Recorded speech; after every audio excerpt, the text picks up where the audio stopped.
Welcome to Carolina One Video Training Series. In today's webinar, we will be looking at the South Carolina Agreement to Buy and Sell Residential Real Estate, sections 24 through 31. Okay, section 24 deals with the mediation clause, and basically it just outlines the process for mediation should the buyer and seller find themselves in a position where they cannot come to an agreement regarding termination of the contract or any other dispute, and mediation is an option, and so that it just kind of outlines what that would look like. Section 24 again deals with some other legal information. It's a non-reliance or not a merger or nor an extension of the merger clause. Basically what it says is that the buyer and seller are entering into this agreement freely and voluntarily without reliance upon any other representations, inducements, or outside agreements between the brokers and parties, etc. So it just kind of again puts the onus back on the buyer and seller for the contract that they are entering in between themselves.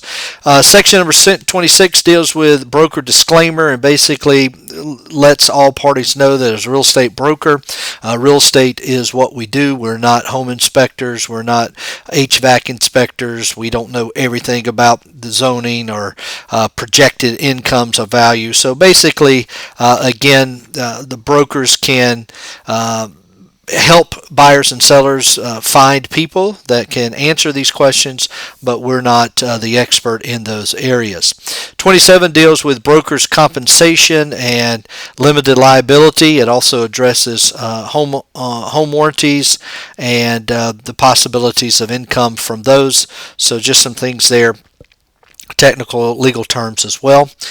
Section number 28 deals with attachments, contingencies, and basically what this means is in these lines here, these three lines, if you have attachments to the document, you should identify those attachments here.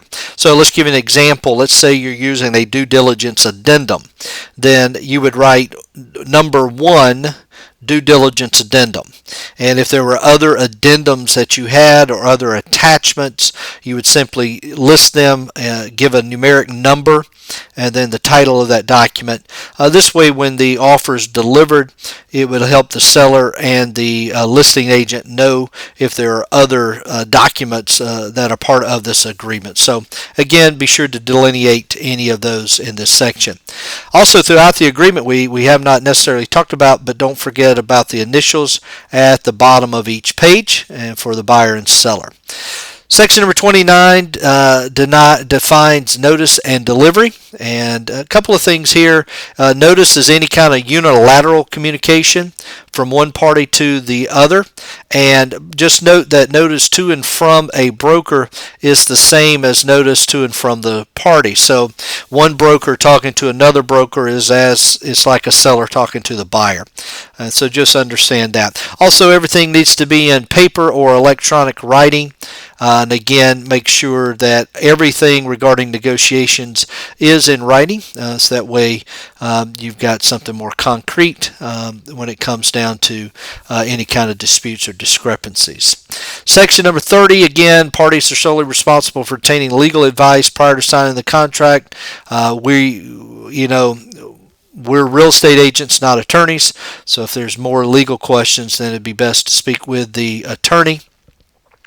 Section 31 identifies when the offer will expire, and typically, you're talking 24 to 48 hours. A lot of it depends on the market in which we're in.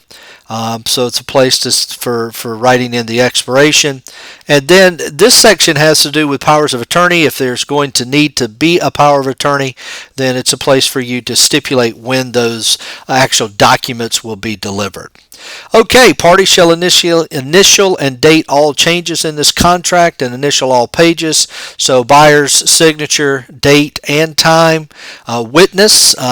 If there are more than one buyers, they can witness for one another. If somebody else is around, they can witness, but just get a witness signature.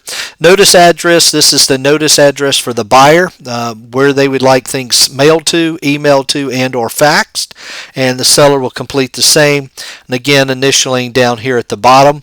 And then this last page has to deal with some information that is needed for contact purposes. The escrow agency acknowledgement signature. Again, only the escrow agent would sign, but you only sign if you have the escrow money.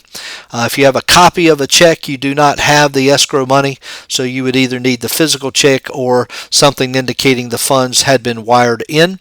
So only sign that when you have the funds on at your hand. Escrow agent name, broker in charge. The escrow agency would be, of course, Carolina One Real Estate, and the escrow agent contact information there in your office. Are you a buyer's agent, a sub-agent, dual agent, or designated agent? Check which one of those apply. The licensee's name, the South Carolina license number, when it expires, your broker in charge's name, their license number when it expires, the brokerage company name is Carolina One Real Estate, members of Charleston Trident Association of Realtors. Notice address is your office's notice address, your notice email, fax, your notice email, fax, and the same way with your mobile phone and office phone. And so again, initials down at the bottom. So this page is a way for you to have all the contact information should you need to reach out to the other agent, or somebody need to reach out to the other agent on your behalf. Okay, that covers our South Carolina residential agreement. Please be sure to familiarize yourself with all of the various sections, and hope the webinar has been of some help to you.